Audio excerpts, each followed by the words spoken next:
గోప ప్రదక్షిణం నీకిస్తీనమ్మా, గోవిందు సన్నిధి నాకీయవమ్మా.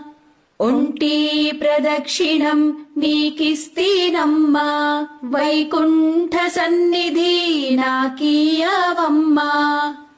రెండో ప్రదక్షిణం నీకిస్తీనమ్మా, నిండైన సంపదలు నాకీయవమ్మా. మూడో ప్రదక్షిణం నీకిస్తీనమ్మా, ముత్తైదువతనం నాకీయవమ్మా. రామ తులసి లక్ష్మి తులసి నిత్యం మా ఇంట కొలువైయుండి విలసిల్లవమ్మా. గోప ప్రదక్షిణం నీకిస్తీనమ్మా, గోవిందు సన్నిధి నాకీయవమ్మా.